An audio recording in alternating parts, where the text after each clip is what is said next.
राधे राधे। आज 20वां श्लोक पे चलते हैं। अथ व्यवस्थान दष्टा धृतराष्ट्रम कपिध्वजा प्रवत्ते शस्त्रो संपाते धनु उद्यम पांडवा ऋषिकेशम तदा वाक्यम इदम आहे महीपते। युद्ध प्रारंभ होने की ही वाला है। उपयुक्त कथन से ज्ञात होता है कि पांडवों की सेना अप्रत्याशित व्यवस्था से धृतराष्ट्र के पुत्र बहुत कुछ निरुत्साहित थे, क्योंकि युद्ध भूमि में पांडवों का निर्देशन भगवान श्री कृष्ण के आदेशानुसार हो रहा था। अर्जुन की ध्वजा पर हनुमान का चिन्ह भी विजय का सूचक है, क्योंकि हनुमान ने राम तथा रावण युद्ध में रावण की सहायता की थी, जिससे राम विजयी हुए थे। इस समय अर्जुन की सहायता के लिए उनके रथ पर राम तथा हनुमान दोनों उपस्थित थे। यह कहा जा सकता है, जहाँ राम और हनुमान दोनों एक साथ होते हैं वहाँ विजय निश्चित है। वहाँ उनका नित्य सेवक हनुमान होता है तथा उनकी नित्य संगिनी वैभव की देवी सीता उपस्थित रहती हैं, अतः अर्जुन के लिए किसी भी शत्रु से भय का कोई कारण नहीं था।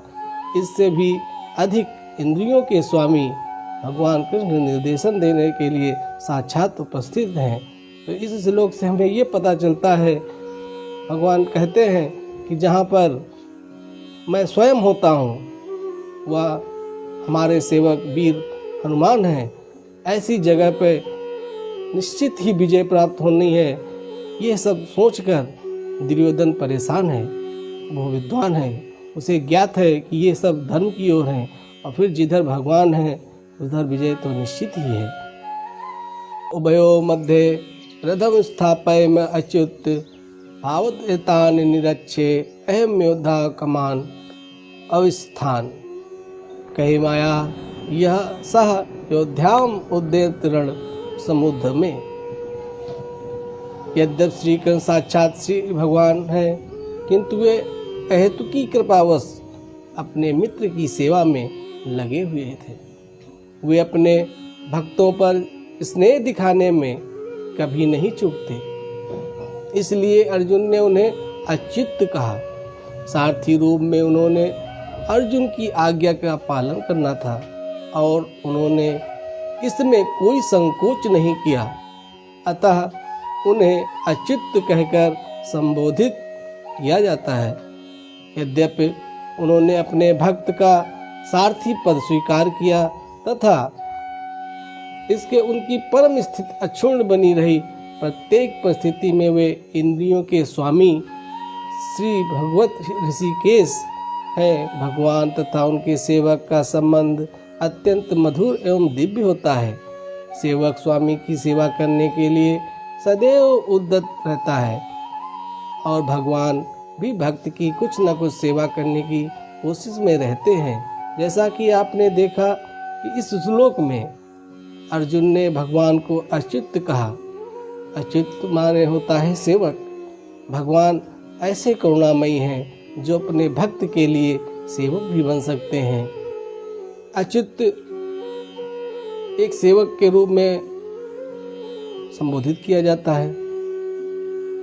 भगवान अच्युत महाराज बड़े ही करुणानिधि हैं। वो अपने भक्त के लिए सेवक बनने में संकोच नहीं करते हैं।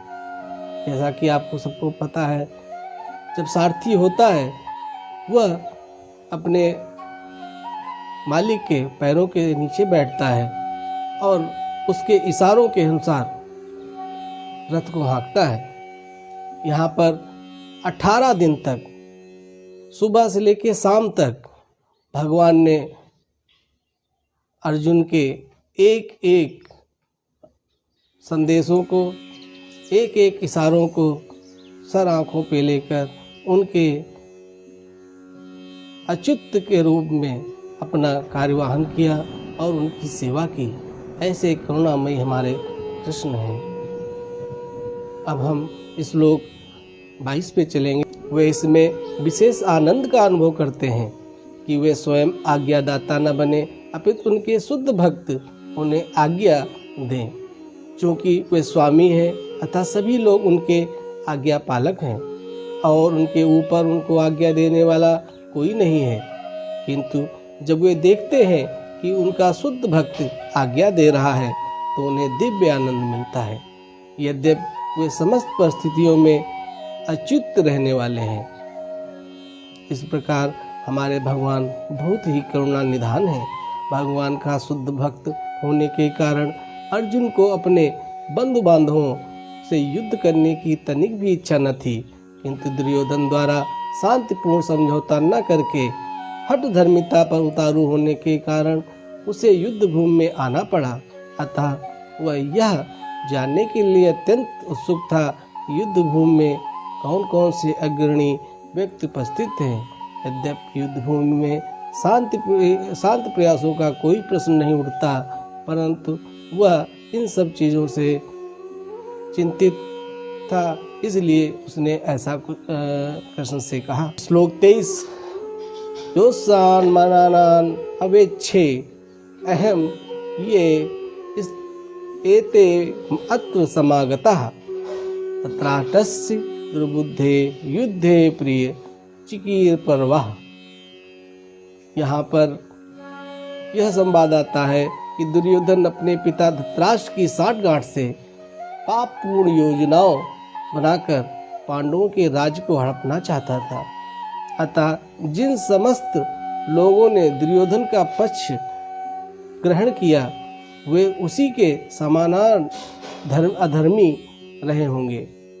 अर्जुन युद्ध प्रारंभ होने के पूर्व यह तो जान ही लेना चाहता था कि कौन कौन से लोग आए हैं, किंतु उनके समक्ष समझौता का प्रस्ताव रखने की उसकी कोई योजना नहीं थी। यह भी तथ्य था कि वह उनकी शक्ति का, जिसका उसे सामना करना था, अनुमान लगाने की दृष्टि से उन्हें देखना चाह रहा था। यद्यपि उसे अपनी विजय का विश्वास था, क्योंकि कृष्ण उसकी बगल में विराजमान थे। जहाँ भगवान होते हैं वहाँ विजय निश्चित होती है, इस प्रकार का उसे विश्वास था। वह अपने भगवान पर पूर्ण विश्वास के साथ था, पर उसके अंदर कोई शंका चिंता मात्र भी नहीं थी। वह परेशान नहीं था, पर वह उन लोगों के दर्शन करना चाह रहा था जो दुष्ट दुर्योधन के साथ उससे युद्ध करने के लिए उसके विपरीत खड़े हुए थे।